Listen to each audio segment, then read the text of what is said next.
Tua can't throw the ball to the outside numbers. In fact, not even that he couldn't make them, he wouldn't even try. He wouldn't even try to make them. He's like the Ben Simmons of quarterbacks. It's the weirdest thing. He won't try to take those shots. Yeah.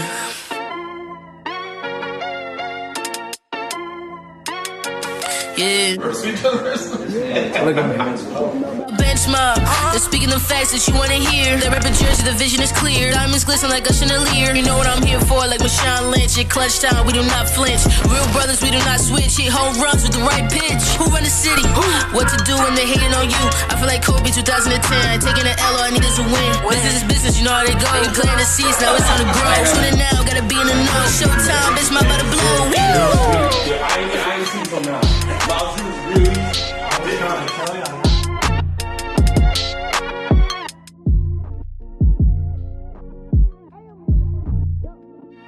Bench Mob Podcast. What's up, bro? It was just a My bad. At least it wasn't nothing. Catch me saying something like Chris.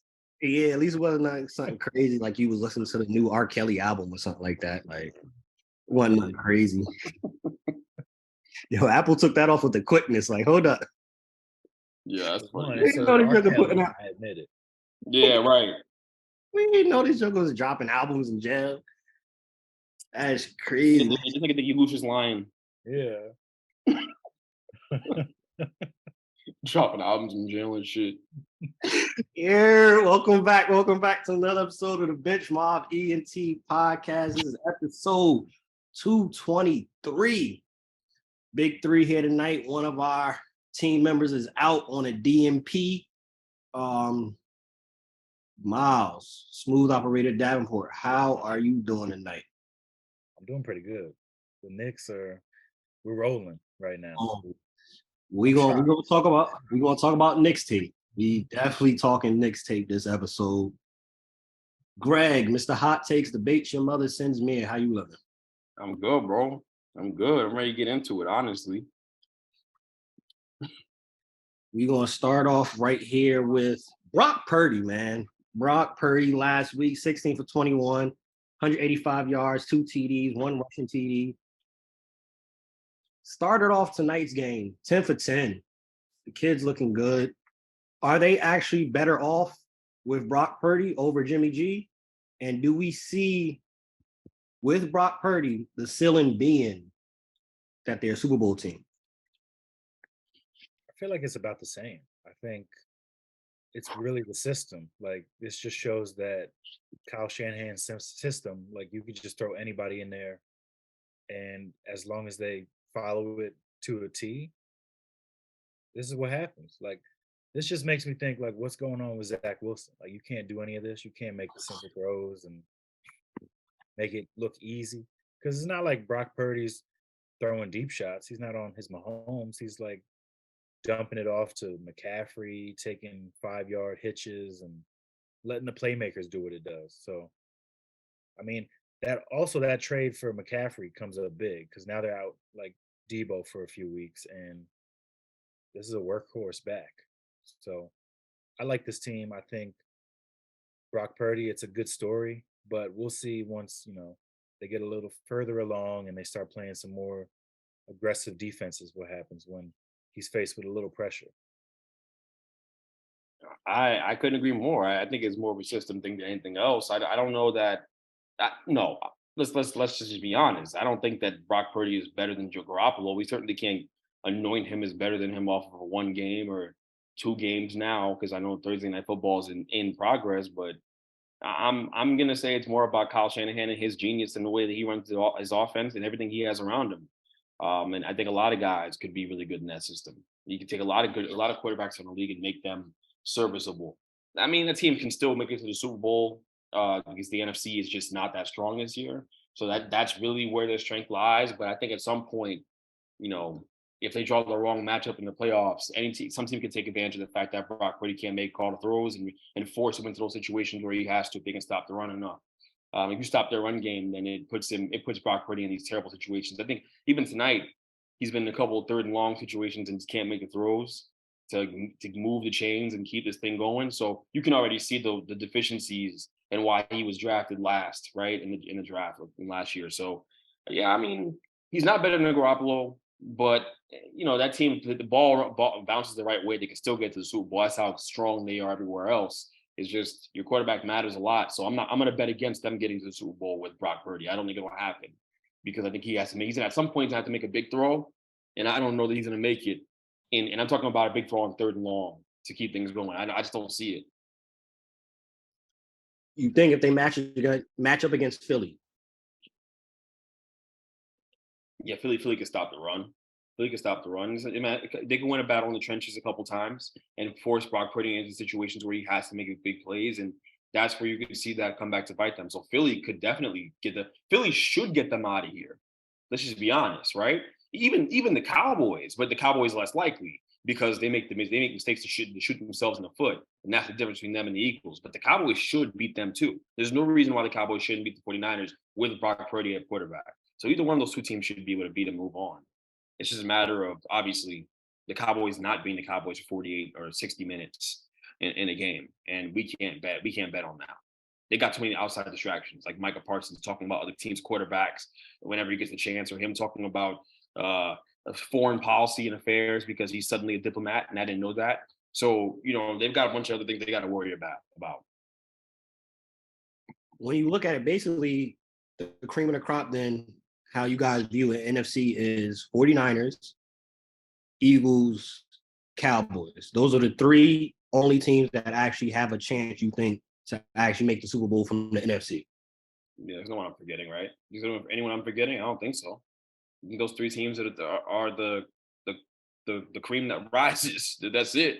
I don't know any team that's gonna be a late bloomer here. If Detroit gets in, they can make some noise though. If Detroit were to get into the playoffs, they could make some real noise. They're not just a scrappy team; they're very talented, and they're clicking at the right time. You get hot at the right time in football. Just take it from a Giants fan, it can get crazy real quick. So they're a team that could give these teams problems. But outside of Detroit, I don't see any team really giving anybody a hard time. Seattle, Geno could play. It's just I don't know. They're young defensively. Yeah, the defense is terrible. They're 31st in the league when it comes to rushing yards. They give up like 160 yards rushing. So yeah, it was a nice story, with Geno aspect, but as a team, they're not really ready to do anything in the playoffs. Perfect transition. You mentioned Detroit Lions. Winners 5 of the last 6, 25 points plus in the last 5 straight games, which is the first time since 1954 they did that. Last week, not only do they cover the spread, they beat the Vikings handedly, 34-23, 330 yards, 3 touchdowns, no interceptions for Jared Goff.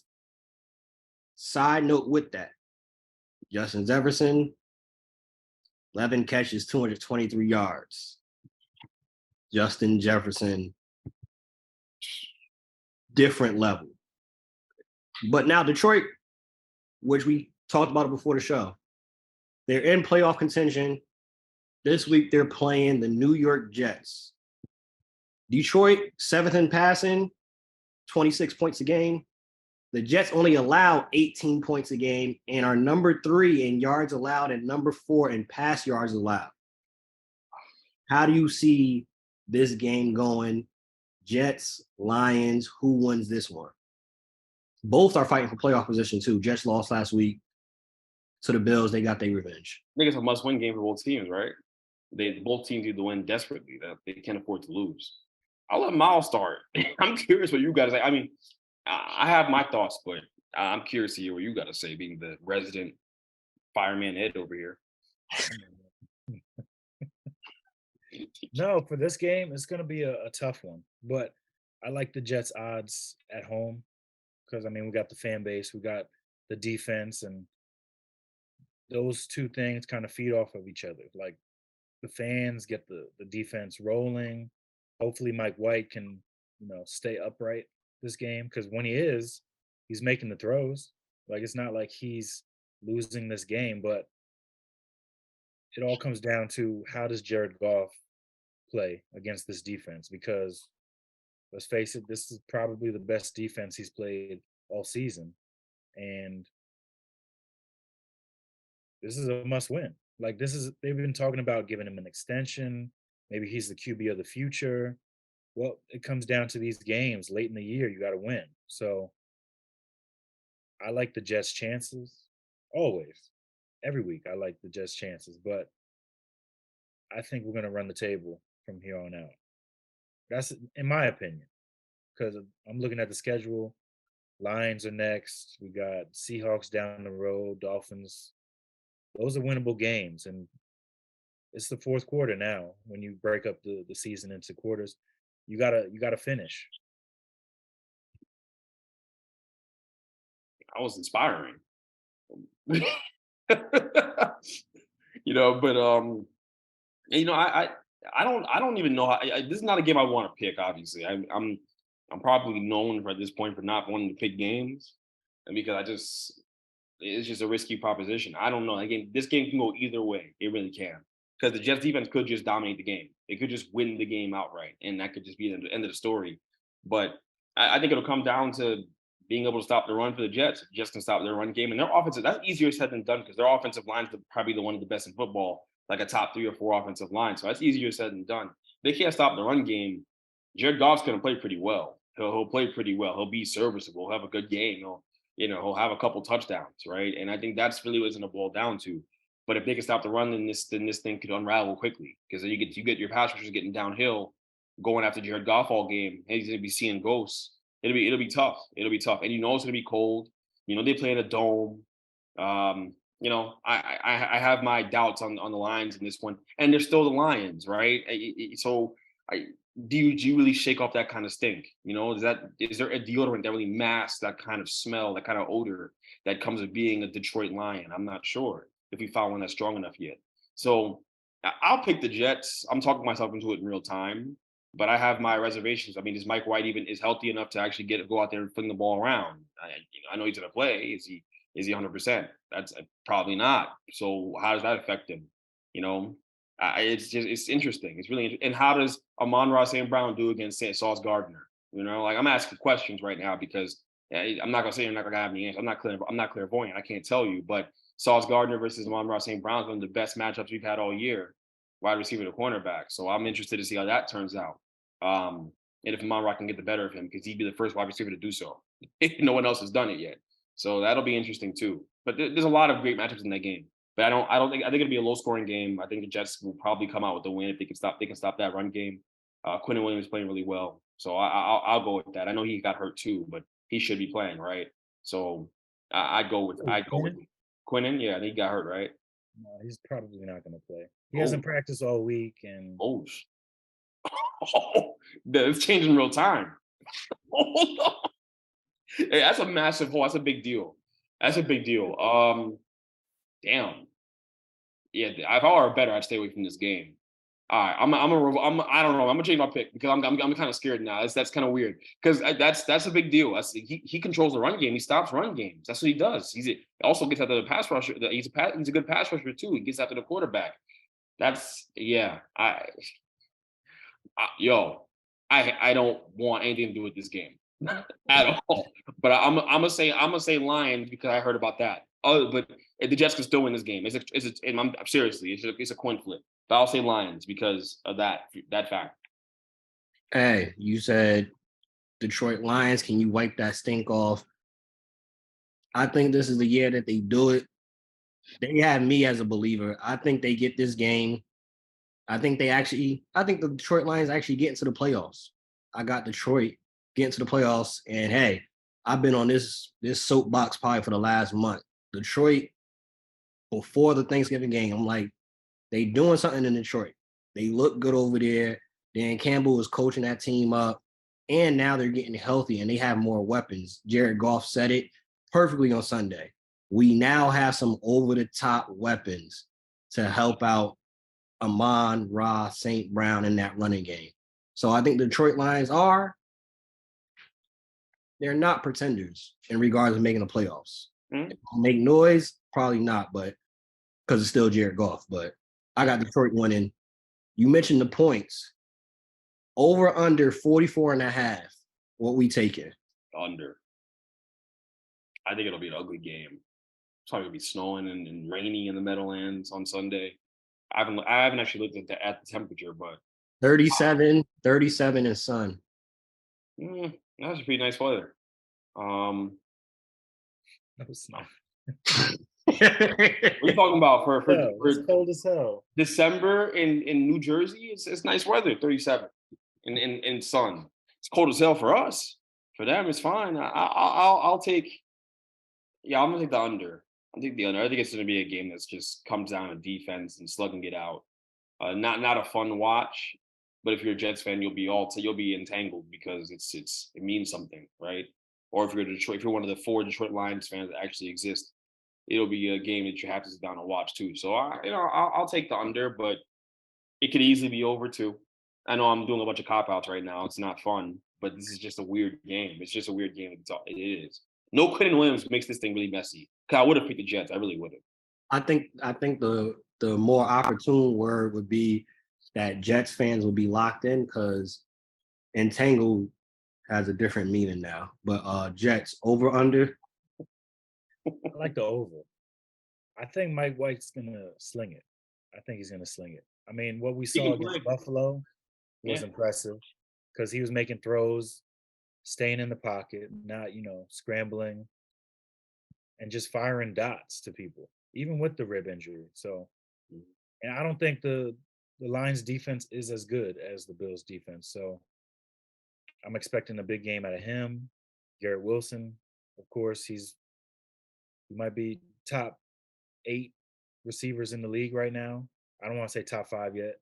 I'm gonna wait on it, but it's coming. Believe me, it's coming. So Really I expect at least a touchdown from him. Nah, that boy's special. That boy good. That boy good. Yeah, he's really good. I take the over. I think between both teams, they at least be able to get 21 on the board. I think so. It'd be a fun watch. It'd be more fun to watch than Giants Commandos. Tell you that. If that's the case, it'll be a much more fun game to watch. Both those teams are better.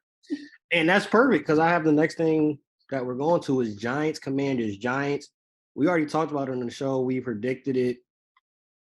48-22 got straight embarrassed. They played the Commanders, who they lost to.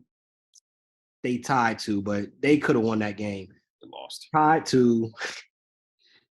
Heineke actually is 5-1-1 since taking over for Carson Wentz. The Commanders are actually favored 4.5 points. Mm-hmm.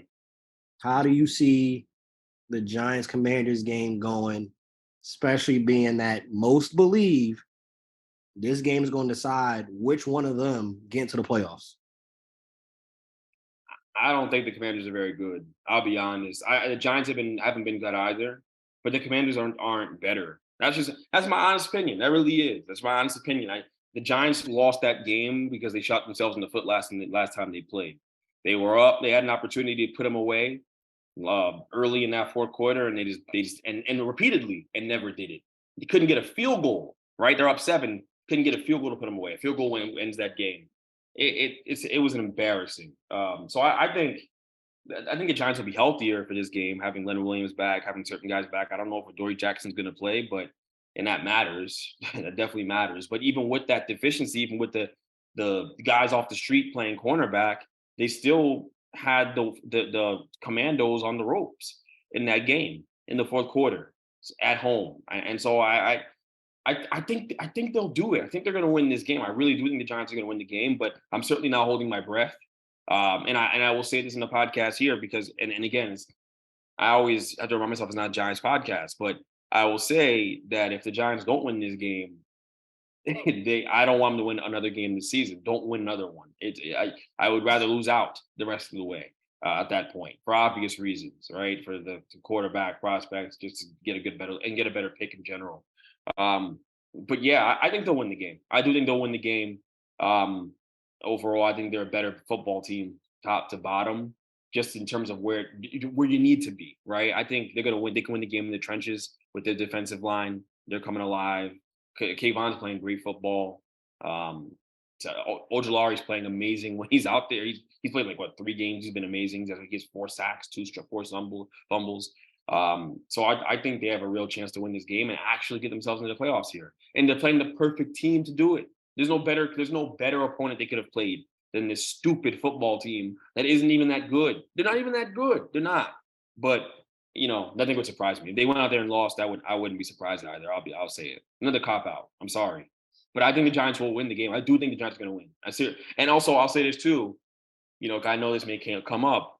I don't think this game is going to make or break Daniel Jones' fate as a New York Giant. I don't think the next 4 games will decide it. I think the front office has already decided what they're going to do with Daniel Jones. That's already done. I think it's done. I think the film they have is enough film for them to decide to either reinforce what they thought coming into the job about him when they chose not to give him a 5th-year option, or to make them go, okay, we want to keep this guy, around as we build this thing and see where it goes. So I think they've already made up their mind. And I kind of have my opinions about where it's going to end up. I think I know how it's going to go, right? But I don't want to steal the show too much. Well, we'll get there in a second. I'll let Miles get his 2 cents in. Miles, before you go, Chase Young is supposed to play, and their defensive back, Benjamin St. Just, is supposed to be back for Washington. And a telling stat to throw out there, and then you make your pick.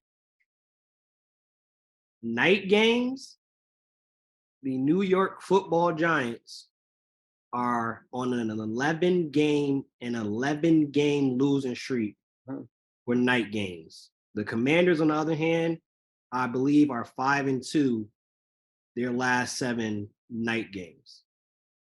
Floor is yours. I mean, I just think the Commanders have a better overall football team, in my opinion. I mean, let's be frank. The receivers are better. The running back position is not. But, I mean, with the line that they have, Ryan Robinson's rolling, Antonio Gibson's rolling, and then, I don't know, I think Heineke, he might not be a better quarterback, but he's a better winner when it comes to playing football. So, I mean, is he not? He led them to the playoffs a couple years ago. Every time they try to replace him, he comes back. Miles, let's put it this way. Overlooked him though. The Eagles overlooked him, and what happened? Monday night, he got him up out of here. So don't do that. If Rivera could sign Daniel Jones tomorrow, he would, and have him start over Heineken. So if I were you, I would relax with the better winner conversation, because Daniel Jones is playing with scraps. That's why I said I think his fate's already been sealed. I don't think there's anything he could show them that'll, unless he goes out there and just throws a 300 and 4 TDs, which isn't going to happen with that team around him. It's just I don't know who's doing that. I really don't. So I think that it's already been sealed. But no, I do. Come on, man. What are we talking about? Daniel Jones versus Heineken. No, That's not what I said. I didn't say he was a better quarterback. I led that. Better winner. That was the first thing I started with. A better winner. Yeah, he's the better winner. Is that how the hell was Daniel Jones a better winner when he had nothing to win with? Who is he out? Who's he out there 4 with? years with the same excuse. Come on now. They suck. They suck. It's not an excuse. It's real life. They're really bad. They've been horrible. The 0-11 record that Antonio just talked about, I have to dispose of it, because they've been that bad. But they're obviously as bad. They're not as bad as they've been in other years. They're better now than they've been in other years. And that's saying something, because they're not that good. They're still not that good. They're not. It'll take the O-line making plowing holes for Saquon Barkley and him getting to play off that run game for the Giants to win. And let's see if that happens. They're one of the better offensive linemen coming back. We'll see what happens. Things can change. Things can certainly change. Saquon is cooked for the rest of the year. You guys put too much on him. He's done. He looks slower. That's the reason why. And also, I'm glad you were saying that, because hence the reason why I'm not a proponent of giving him this big contract to come back. I'd rather let him leave and get the compensatory pick and move on. I'm serious in that regard. I'm so serious. Like, as good as he is, I would rather build a run game like San Francisco has, where you don't need, it's not predicated on which running back you have. No matter who you put back there, they're going to run the ball well because they're really good online. I want that, as opposed to having a star running back where I center everything around the star running back, and it's all on him. It's all on Saquon. Go make 5 guys miss. I'm not a fan of that. I don't want that to be the case. I don't think any Giants fan wants that to be the case. And I would not be heartbroken at all to see him leave. Not because he's a great player, he's a good dude, all that. Cool, he's great, he's amazing.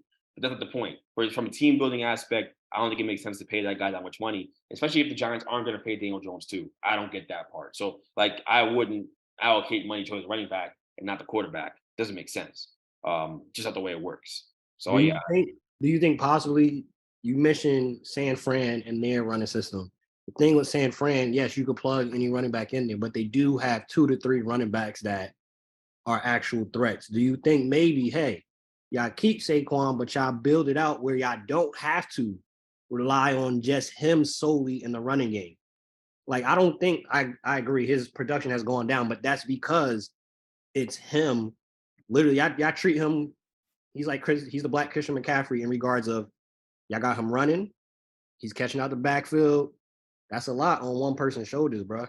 I think it's also the fact that the O-line has had injuries. I mean, everyone's ignoring that part. Saquon said he feels really good. Now he could be lying, sure, but he says he feels good, and he says that a lot of it's just the teams are getting to scheme for their run game and really dial in on stopping him, because who's gonna beat him on the outside? Who's running routes? I mean, like they got Chris Johnson running routes for them. Like, who's running routes? So when you have that, when you have that kind of situation, it's not a good one. And obviously, it allows defenses to really just take your best player out of the game. It's easy to lock in. We don't got a number one receiver yet. So while some Giants fans may go, oh, we have other holes that are more pressing, other positions that are worse than wide receiver, the most important position they need is the number one guy. They need a Garrett Wilson type player. They need someone like that to come in and lighten the load. And I think Daniels will look a lot different with that kind of player too. But that's if he's around next year. I'm not in the Giants front office, but you're playing devil's advocate though. As a fan though, fan of seeing Saquon and him playing in New York, and a possibility of Odell coming there, because Odell basically is not going to sign until next year. Yeah. I think run it back for the right price, of course. Run it back with Saquon and Daniel Jones. Get a top tier wide receiver, and let's see what happens then. Does Daniel Jones have a blow up season, kind of like when Jalen Hurts got AJ Brown?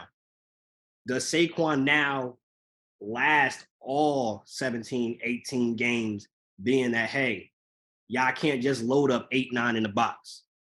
I personally would like to see it one more year with actually some weapons. We've seen it throughout the league this year.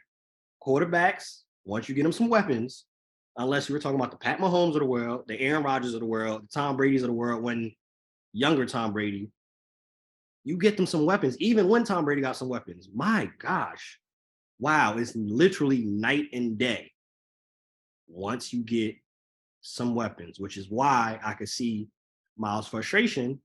You have a weapon like Garrett Wilson, and my boy was not able to do anything.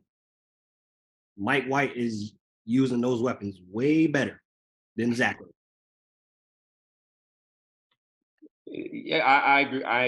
I agree with you. I think I could see it coming back another year. I'm just saying, like, there's a lot of uncertainty. Yeah, it has to be the right price. Is he going to play under a franchise tag? Like, do you even bother doing that because of a big cap hit? Does it make sense because you have other holes to fill?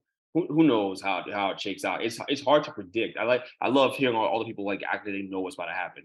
No one knows what's going to happen. No one. That's the weird thing with the Giants. There's so much in flux. But if they win this game, it does make negotiations a little better for both guys, Daniel Jones and Saquon. It does help, certainly, and I think it's a game they can win.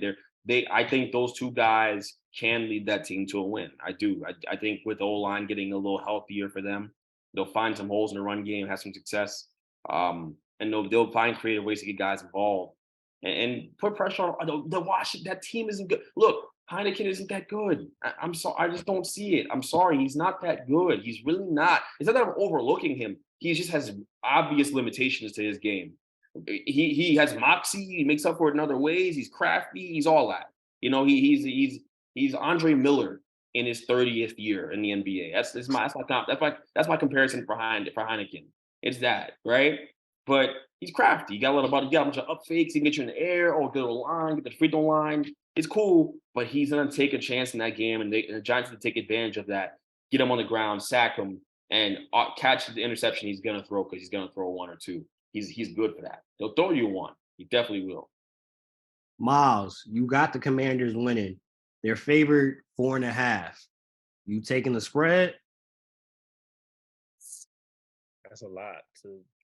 It could be one of those like 17-16 games. So I would take the Giants with the points just because, I mean, we saw the first game. It's still incomplete. We don't know what happened in that game. So maybe it's another close one. Someone wins with a field goal at the end, probably Washington, but we'll see what happens. We actually got Saturday games this week. Saturday games. I heard. Oh, we do? Yeah, Right. three Saturday games. 3 of them, bro. 3 of them. The most important Saturday game, Dolphins Bills. Dolphins are on a 2-game losing streak. Let's talk about it. Supposed to be 9 inches of snow, possibly. They're screwed. The Dolphins did beat Bills the first game. They could sweep the season series for the first time in a while with the Bills. How do we see this Dolphins-Bills game panning out, especially with the Dolphins' late losing streak? They're another team now that if they keep losing, they might even fall out of the playoffs, period. The Bill. I'll take the Bills and all the points, whatever it is. I don't even bet all the points, all the spreads, all of it. Take it all. Tua can't throw the ball to the outside numbers and outside the hashes when it's in a temperature controlled environment indoors. He's not doing that in snow. Okay, he has clear limitations to his game.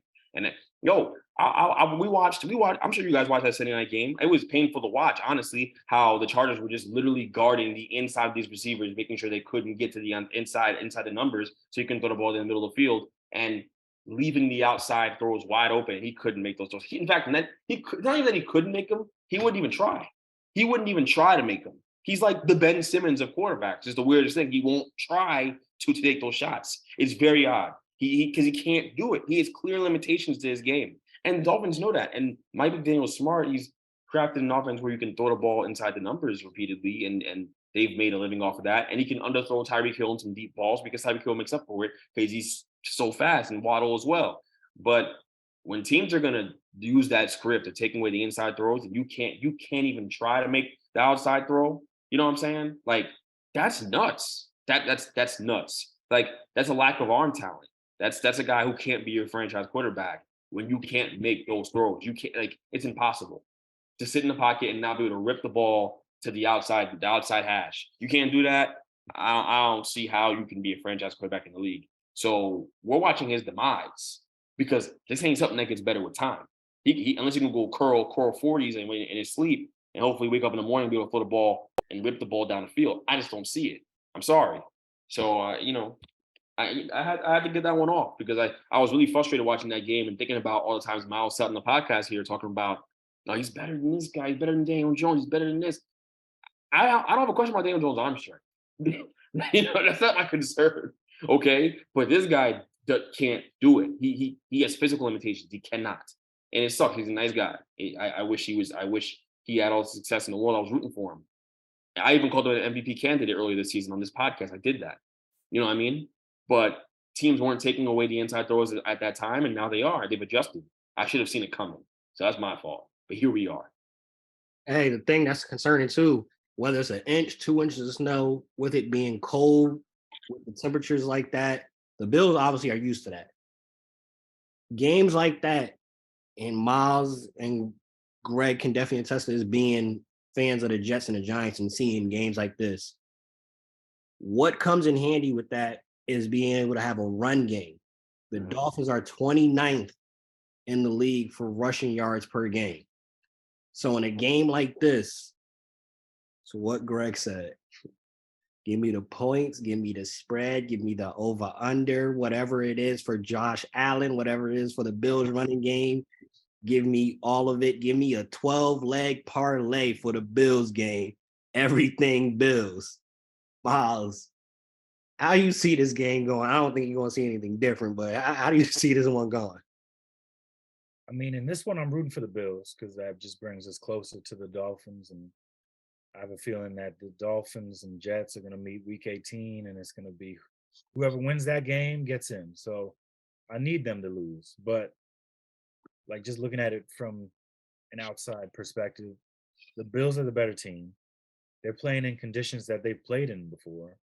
Like the Dolphins, they play in Miami. They're not used to, dealing with 20-mile-an-hour winds, a foot of snow.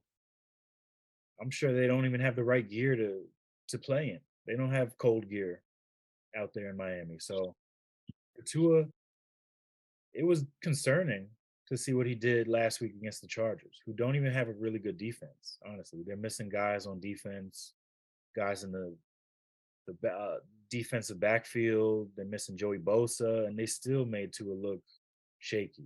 So imagine what the Bills are going to do. He can't make those throws, and he's going to be pressured all game. And like you said, there's no run game, so all the pressure is going to be on his shoulders. And in that wind, he might throw it up, and it might look good, but then it gets pushed back 10 yards, and it's a pick. So he throws a floater. No, no denying that. He's on turkeys. Ain't looking good. Got off to a hot start, but as of late, the Dolphins are not really looking hot. Sunday's games, probably the most important game on Sunday that we did not mention that we already touched the other games. Titans 7-6 at the Chargers, who are also 7-6, and thanks to Tua and him struggling, the Chargers are back in the playoff conversation. Titans are on a 3-game losing streak. Derrick Henry had 2 fumbles last week. The Titans only have a 2-game lead now in the AFC South, which I don't think they'll lose it, but it's only a 2-game lead now. How do you see this game going? I'm going with the Chargers because I don't believe in Tannehill. Tannehill's not throwing anybody anymore either. He has no receivers to throw the ball to.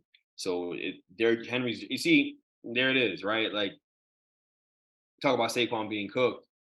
Saquon and Derrick Henry are in very similar situations right now. You got no outside weapons to throw the ball to. So because of that defense can load the box up with like 15 guys, and you look horrible, you look like you're hurt. Meanwhile, it's just they're just scheming it up and stopping you because they have the manpower to do that, and they have to respect your outside weapons, right? So it doesn't force them to play the field and they don't stress the field at all, right? The offensively they just don't, so it's very compact. So if Henry can look bad, any running back can look bad under those circumstances. So I mean, the Chargers are the easy pick here, the conventional pick. As long as they don't do something very Chargers-like and find a way to lose this game, they should be fine. It's the game they should win. This is a game where they're superior from a talent perspective in almost every position, right? Most of them anyways. So, unless this game gets ugly, like the only way this game can get really crazy is if the Titans D-line gets after Herbert, which is possible, because their O-line is bad and Herbert is like one of the most pressured quarterbacks in football by the numbers, but he's just so good it doesn't matter. Another reason why as much as I like Daniel Jones, I think it's time maybe coming to an end here. But yes, I think that the Chargers will win the game. Before you go, Miles, I'll put this stat out here, right? Where it also can get ugly for the Chargers on the opposite side, though. Chargers give up 147 yards rushing per game. Derrick Henry is only in second place with rushing. The Chargers also are leading with a couple other teams, but they're one of the top teams with allowing 4 runs this year of at least 50 yards. Derrick Henry himself has 2 carries over 50 yards this season. Over under, Derrick Henry gets back to 100 yards rushing. I think over. I didn't think on pound the rock, so I'd say over 2. I don't know what else the Titans are going to do. What are they going to do? Give the ball to Ryan Tannehill, throw the ball up to, I don't know. Burks. Who? Oh, Burt. Yeah, right, him. You know, it's a tough ask. I think he could get over 100 yards, but I think they can still lose the game. That's just how deficient it is from a talent perspective. So I'll take the Chargers, but we'll see. Actually, he's not Tua. He's not gonna throw ducks, so they better start covering normal again. Don't give him the outside throws. He will hurt you.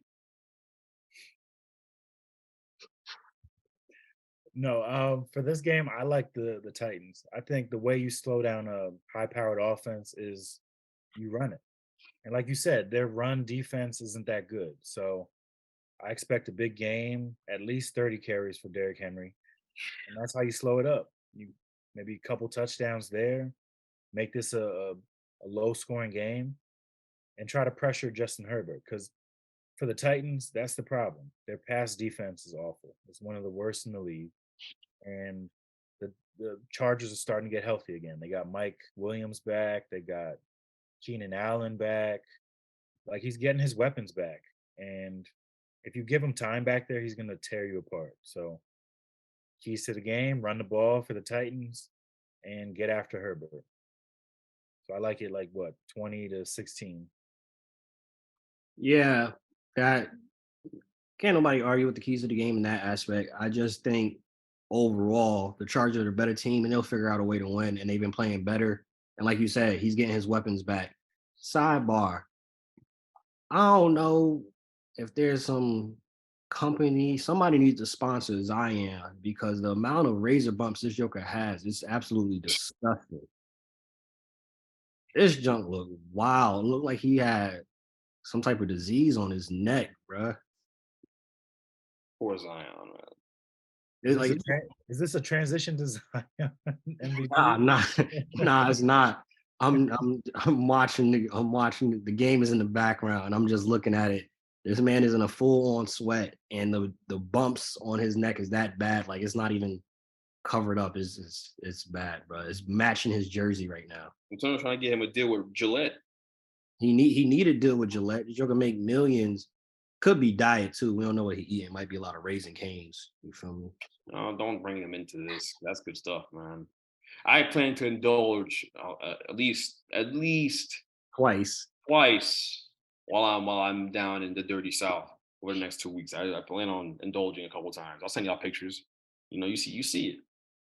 Capper facts. Jalen Hurts MVP case is more about the team than it is actually about Jalen, which was said by Michael Parsons, by the way. I think it's cap. I mean, you see the progression, you see the throws he's making. It's not like you can scheme somebody to make these tight window throws. Like he's making anticipation throws that people weren't thinking. And I mean, the way Greg's looking, it looks like he's going to say the opposite. So No, I'm not actually. I'm not. I'm mad. I'm not focused on that. I'm focused on Michael Parsons whack ass saying what he said. I didn't sit right with me like him saying it and him smiling on the podcast. And he's just what's wrong with him? Like it was it's typical for VG the thing. Cowboys. Yeah, they just find guys who do stupid stuff like this. Like, so you're giving a team like the Eagles bulletin board material for the next time they play you. The Eagles don't need motivation.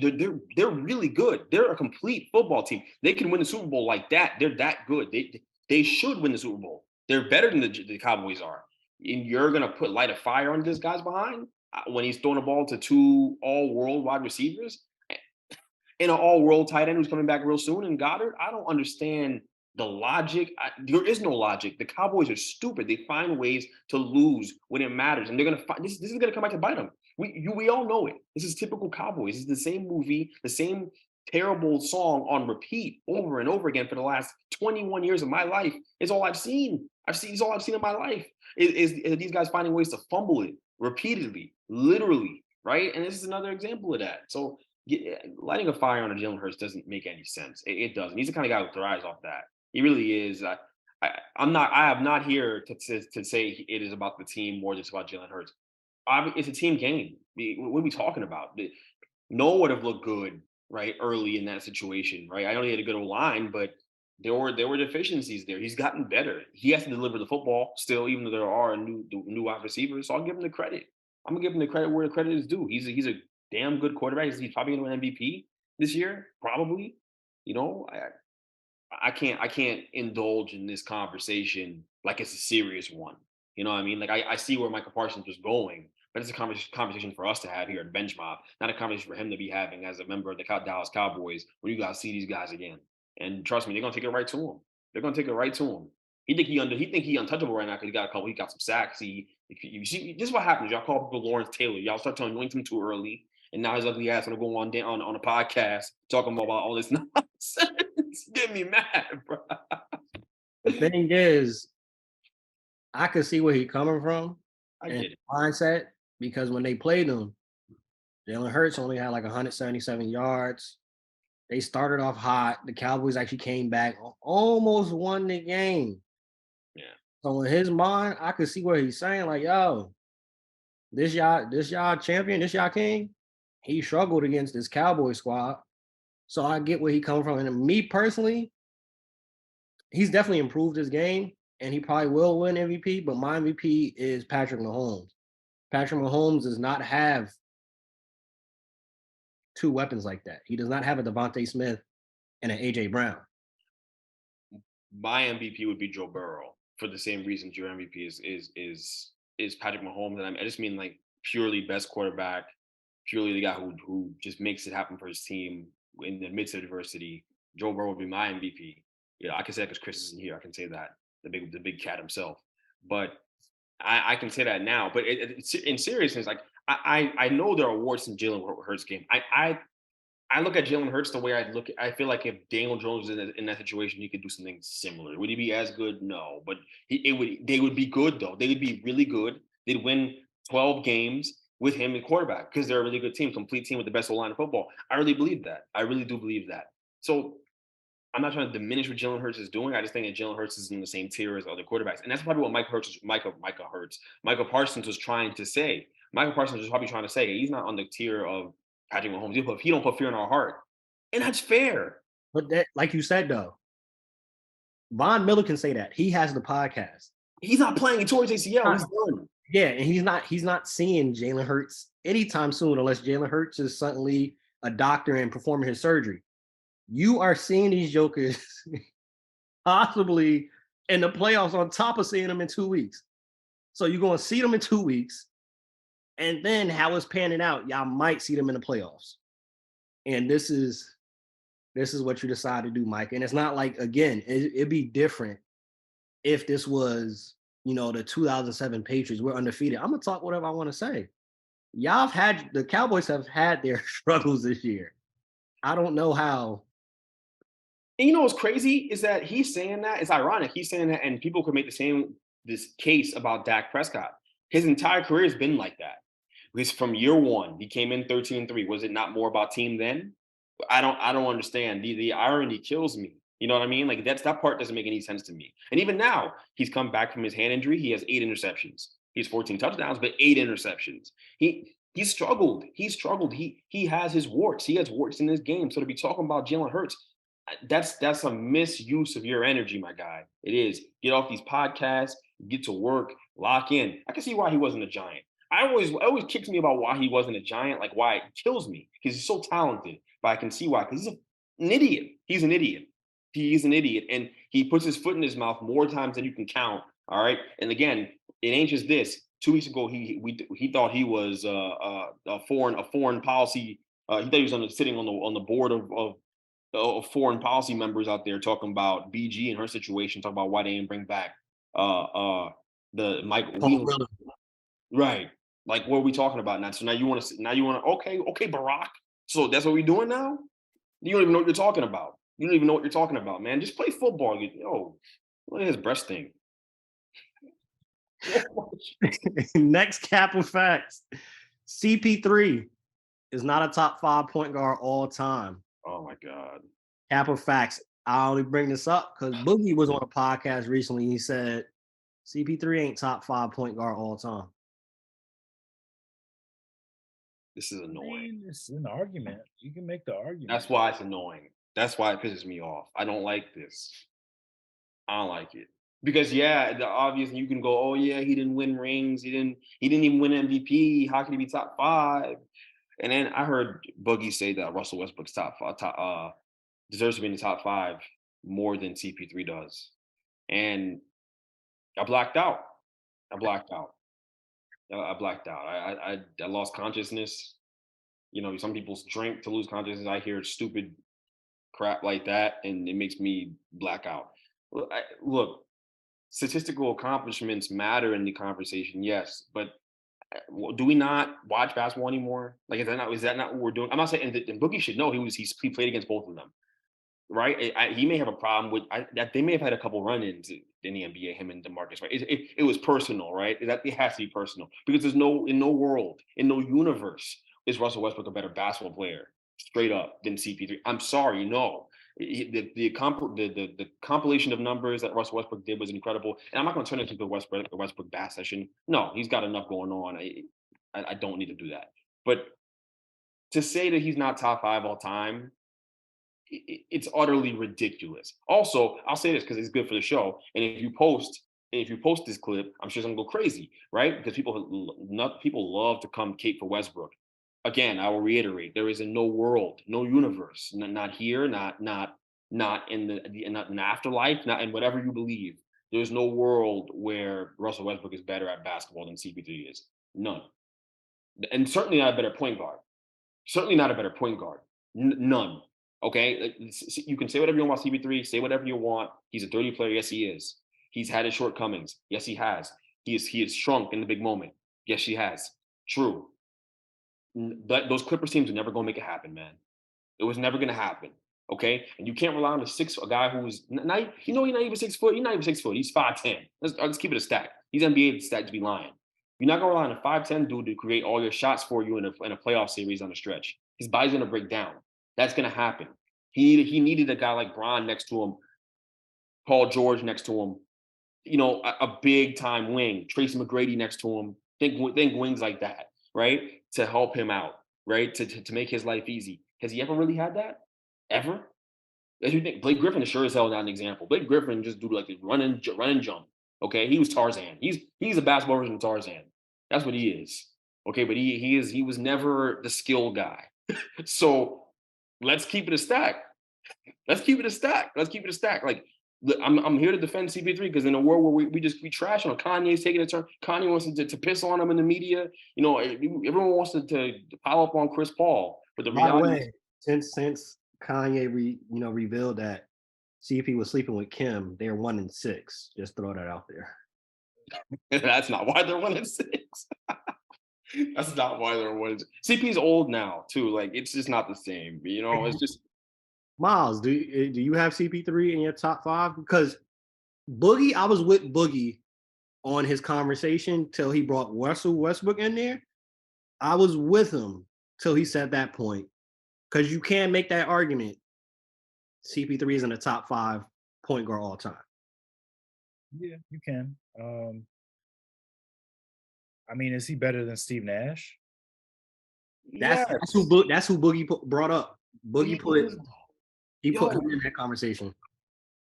But he is, though. He's been all defense. When did Steve Nash hasn't defended shit in his entire career?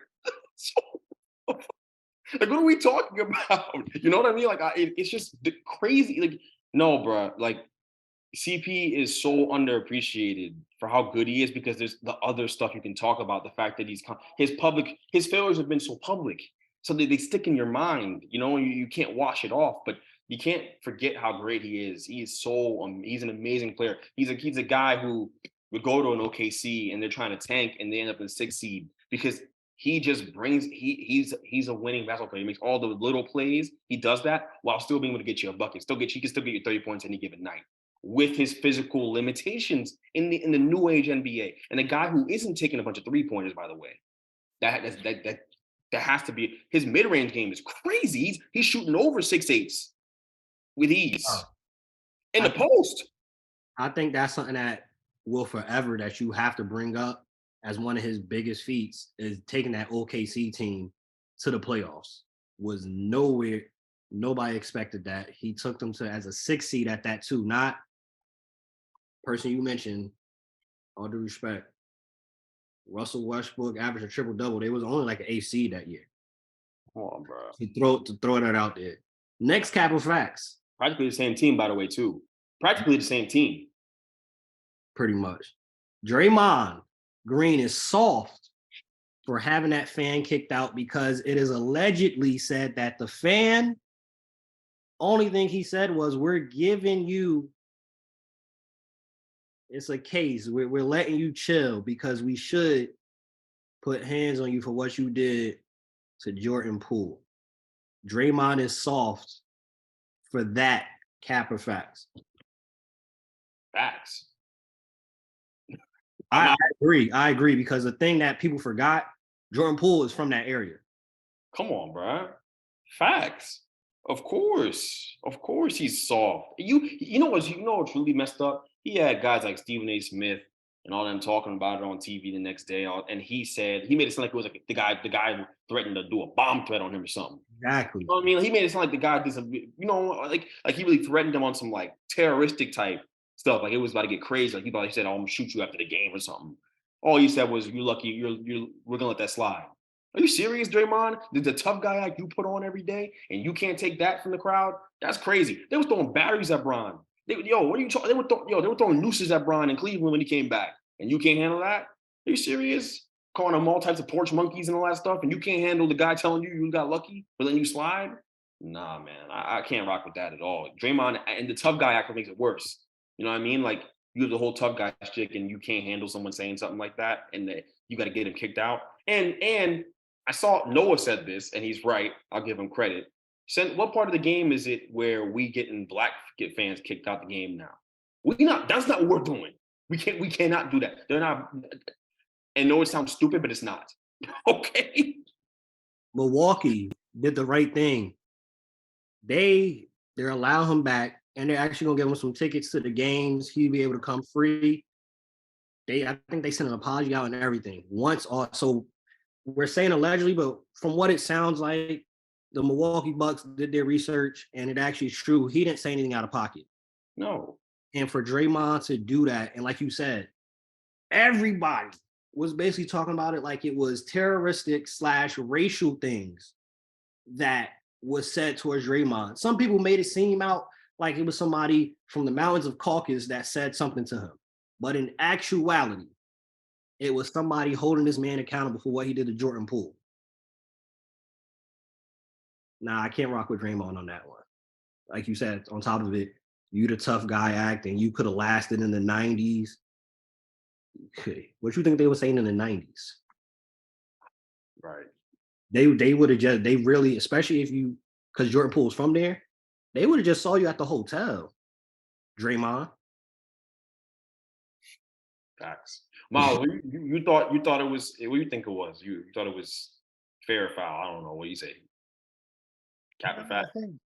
I think he was wrong for getting the guy kicked out, but at the same time, when you look at it, like this could just start escalating to, fans starting to do worse things. Like now you're gonna openly threaten somebody on the court, and he gets rewarded with tickets. Now people are gonna be like, all right, let's let like Ben Simmons come to Philly. I'm gonna say something real crazy to him, and they're gonna give me season tickets for it because he deserves it. That's what it feels like, because he said something that's true, and they're refunding the tickets for the game that he got kicked out of, and he's getting more tickets. So it's gonna be like. But what do you say? How you threaten him though? Huh? How you threaten him though? You didn't threaten him. You just say you said we're gonna let it slide. I mean, so if we're at like Dave's Hot Chicken and somebody you was playing pickup ball was like, "Yo, you fouled my man's pretty hard, but I'm gonna let that slide. I'm gonna let that slide. You dropped him. You slid some crazy ish on him, and I'm gonna just let it slide because it's not the time or the place." You're not gonna take offense to that. He's like openly, like it's borderline a threat. It's not a threat, but it's like borderline. Like I'm having that nigga removed from Dave's Hot Chicken. That's all. See. It is a borderline threat. It's just like it's soft though, because the way that they made it seem and the way that he portrayed it which had the Stephen A's of the world, the radio shows, making it seem like the dude said, "Yo, I got a Uzi in the trunk waiting for you. Don't go to the locker room." That's really what he made it sound like, though.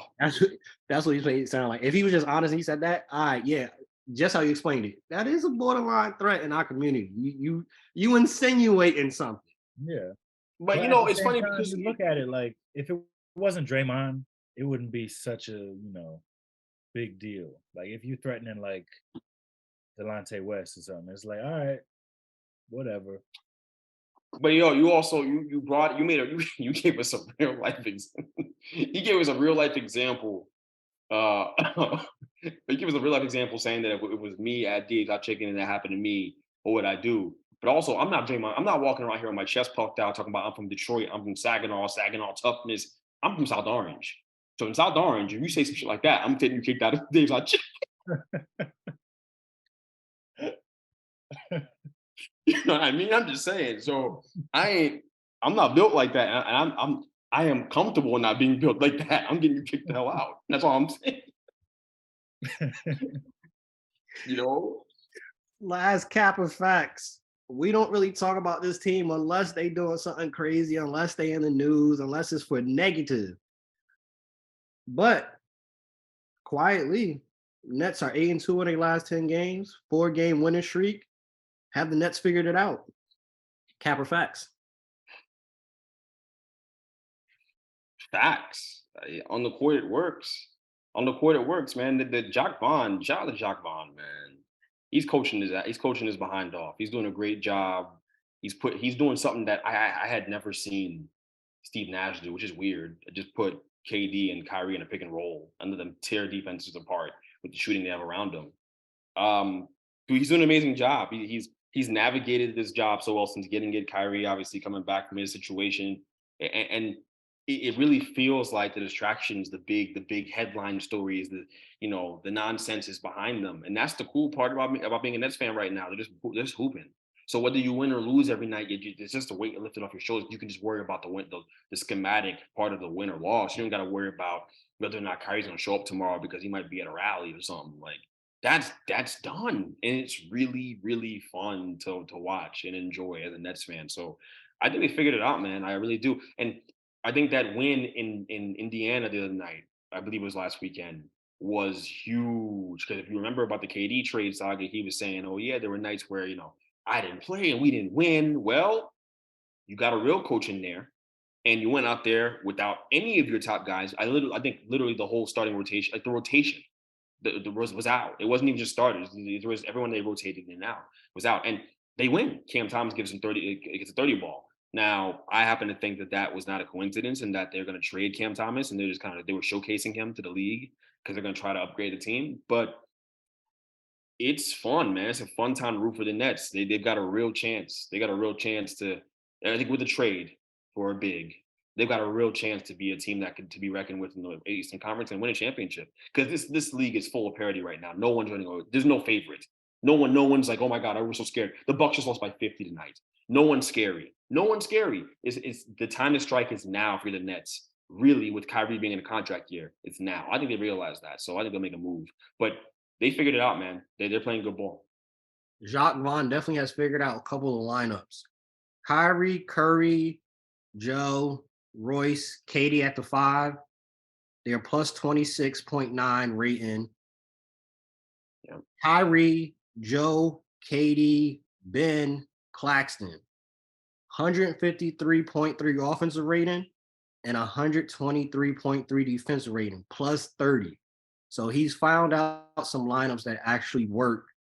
To end off the show, as you just said, it's parity all over the league. The teams from 1st to 6th is not that much difference. And then when you look at the play-in teams, it's the same thing. It's teams like in the West, OKC is still in the conversation for the play-in. It's real parity right now in the league. Believers or pretenders, each team, I'm going to mention a couple teams. I ain't going down every single team in the league. Ain't nobody got time for that. A couple teams, believers or pretenders with specific things, though. The Knicks, they're the 6th seed right now. 5-game winning streak, 15-13. regarding the Knicks, are they believers or pretenders when we're talking about them being a lock for the playoffs? Are they believers or pretenders? I mean, I think they're kind of a mix of both. Because it's like if they keep Randall, then it's like, all right, clearly they believe in what's going on. And I'll give him credit. He's been playing well. But at the same time, I know the shoe's going to fall off at some point. Like he's going to have a bad game or a bad stretch of games where he's not playing well. He's not meshing with the team. And I just think this is the best time to try to trade him at this point. So then that's where I'm like, I don't really want them to be contenders because then I want to see some of these young guys. Like they've already started. They've, waxed Derrick Rose out of the rotation.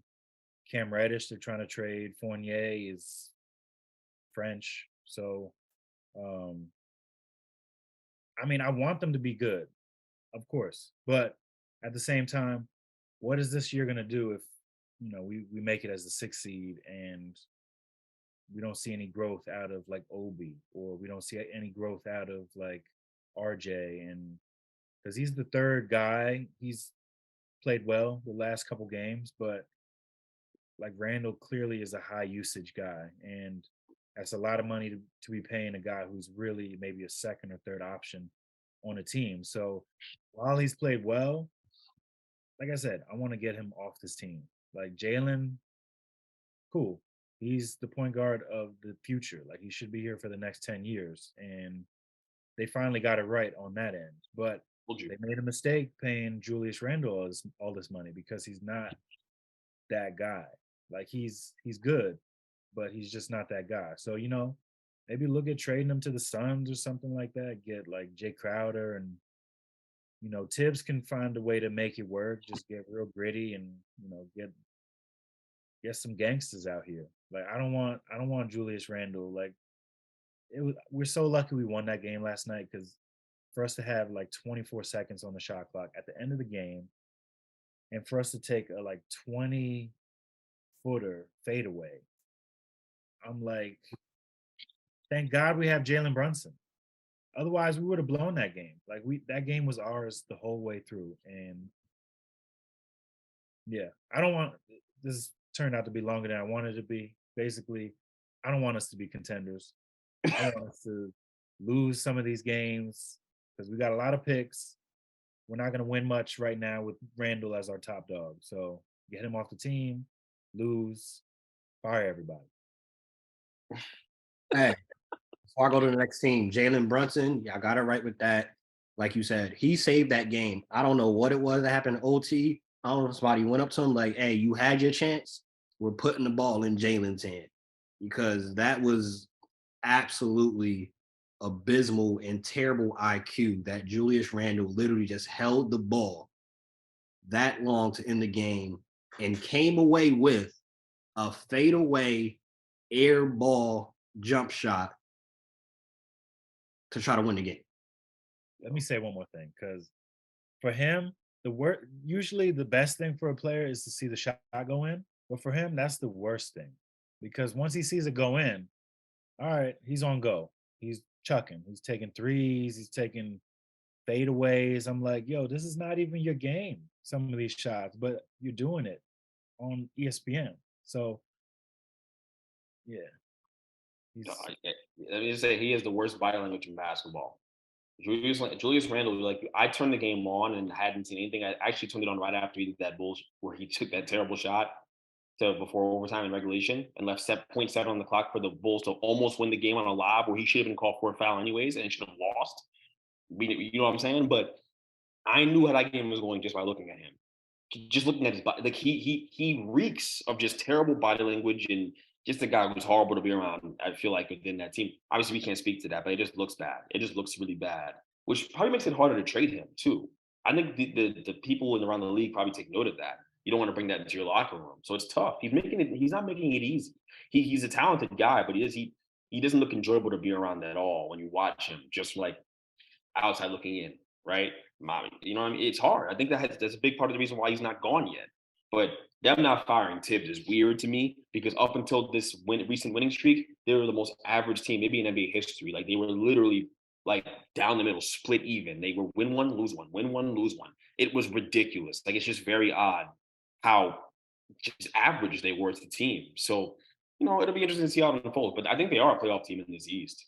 I do think so. So, not great news because you want high draft picks and you want to kind of start build around the youth, as you've been saying this for years. But Jalen Brunson makes you just good enough. It's kind of it's just the truth. If you didn't have him, I feel it'd be different. To your point too, for the next team, hey, you have a great point because in that overtime, Jalen Brunson was kicking, and Julius Randle legit actually looked upset. Like legit looked upset because How about winning? I'm pretty sure you saw it too, Miles, right? So the beginning of overtime on some like basketball nerd stuff. If you watch that overtime, they ran the same play 3 straight times where Julius Randle set a screen for Jalen Brunson. He made something out of it, right? He looked upset because he wasn't getting the ball off the roll or off the pop. Even though Jalen Brunson scored, this man was still looking upset like, why am I not getting the rock? And when he finally got the rock, first thing he did was just chuck it. Didn't look to try to get the next pass. Is there a better shot? He's literally that player that you played with in high school that was like, yo, he has an attitude. You're not giving me the ball. I want to shoot. So when I finally get the ball, all I'm going to do is just try to shoot, not actually play the game the right way. They beat the Bulls. Should the Bulls, just real quick, should the Bulls blow this up right now? 11-16. Is this the time to try to finally trade DeRozan and blow this up? He's so good. they're gonna hang tough on this. They're gonna hang tough on not trying to trade both those guys. But Hey, and Lonzo is supposed to be probably not playing at all this season again. sad. He lost a year and a half of his career off of a misstep in a surgery by a doctor. What it sounds like malpractice. But I yeah, I think they should blow it up. The answer is yes. The question is yes, but will they? I don't know. The Bulls aren't the most well run franchise. They don't pivot off of things. They're not very flexible. You know what I mean? They could really right their wrongs if they got those Laker picks. They definitely could if they punted it for the future. Or even other teams like would be interested in Zach LaVine. Are you kidding me? You have a long list of suitors and you get a bunch of draft picks back for a guy that talented. Please, regardless of the woods he has. Huh? That's a bad contract. I'm telling you that it would be teams would bid for him though. Like as bad as the contract looks right now, teams would bid for him. Teams that are trying to win right now, there'd be a long line for Zach LaVine and DeMar. And DeMar would get you picks too. They have a chance to really build and Vucevic would definitely. I think Vucevic might get traded anyways. I think he's most likely to get traded. Vucevic is a big time trade candidate. I hope the Nets get him. I want the Nets to get him really badly. I think he could really help them. But yeah, I think they should. I just don't know if they will. And chop that to poor management. But maybe they'll prove me wrong and trade DeMar tomorrow or something. And hopefully he goes to the Lakers where he should have been in the first place instead of Russell Westbrook. But that's a whole different conversation. Last thing before we close it out. Believers or pretenders? The Clippers. They are currently the 6th seed. They're 17-13. They're on a 3-game winning streak, 6-4 over their last 10. Most importantly, Kawhi has played the last 5 games. Believers or pretenders in the Clippers being a contender in the West? The pretenders. Yeah. Oh, all right. We on opposite spectrums then. I think they're pretenders. I don't believe in them at all. I'm sorry. Kawhi doesn't play games. He's a clown. He doesn't take it serious. If Kawhi jams his finger tomorrow, he's going to miss the next 10 games. That's what we are. If it's not perfect, he's not playing. He's not playing. So if Kawhi takes a bad bite into corn on the cob and his toothache, he's not playing for the next 20 games. That's what we're looking at. So look, when you devalue the regular season like that and disrespect the regular season, it comes back to bite you. Because there's some situation you're not getting enough reps in. Because the regular season is a tune-up for teams to get to be the best version of yourself in the playoffs. That's what it is in the NBA. It's trial runs repeatedly every night. They're not getting enough reps together. Him and Paul George, and we know Paul George has a capacity for finding ways to take a dump on himself when it matters the most. He will do it. He will soil himself in the big moment. He does it all the time. We've seen it. He's so talented. He's so great. He's got so much skill. But when it matters and when the marble's on the table, he is useless. It is tough to watch sometimes. And even in the regular season, he's just very anemic. One game he's great, next game he's not. One game he's great. It's weird. It's really weird. Okay, he's streaky. He's a streaky player. So you factor that in with the guy who's the most fragile NBA superstar of all time and doesn't play games if he's not 100% healthy. Like if it has to be to the T. If his wisdom teeth are kicking in and he feels some discomfort, he ain't playing for 3 months. So when you factor that in, I'm sorry, I can't call you a serious team. You're not taking me serious. You're not taking the league serious. You're not taking this experience serious. So no, I'm not going to call you serious. No, the Clippers are not serious. All right, I take it back. All right, you convinced me. I don't. When you put everything out on the table, Kawhi, he's been, slow playing the regular season, like you said.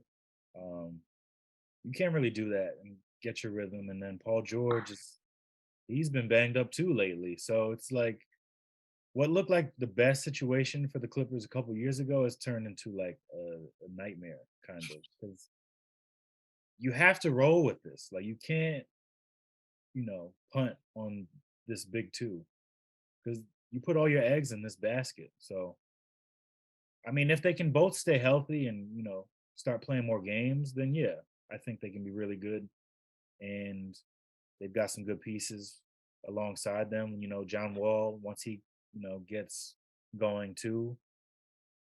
But that's not something you want. That's three guys who are kind of, up in the air as far as injuries go. So Close out like this because I think if Kawhi is playing, because he played the last 5 games, if he actually starts playing the regular season, I think they are contenders in the West, and you should believe in them. The thing is, Kawhi needs to play because when he doesn't play, John Wall is a completely different player this season. And when Kawhi is there, because we don't know when he's going to be there, being that John Wall is a role player and a key role player for him, he still has yet to figure it out playing with Kawhi. Because Kawhi doesn't play enough, he's not practicing with the team. It's the regular season now. Teams always tell you once the regular season starts, there's not a lot of actual practice. So being that the Kawhi barely played, they didn't build chemistry. You're trying to do this on the fly now with John Wall and Kawhi and Paul George. Everybody else pretty much has played with Kawhi, and they know the vibes when Kawhi come around. John Wall hasn't really played with Kawhi, and when Kawhi is there, John Wall now just stands in the corner, and we know he's not a spot-up shooter like that. So, got to figure that out. We're gonna close out the show with this. R.I.P. to DJ Twitch, and condolences and prayers out to his family. For those that watch this, for those that listen to this, this is just another reminder. One, check on your peoples, man. Check on your peoples, especially during this time. Suicide, depression is at a high a lot of times during the holidays. Check on your family. And secondly, give people their flowers while they're alive, man. They can be gone like this. You saw them one day, the next day they gone. While people are here, give them their flowers, give them their love, let them know how you feel, fix your problems, don't just hold grudges, talk things out, go to therapy if you need to, figure it out. Because life tomorrow is not promised to nobody, to not one person. That's why y'all know what it is on Bench Mob. You got to stay ready. Then you don't got to get ready. Bench Mob Ent, we out. Peace. Peace.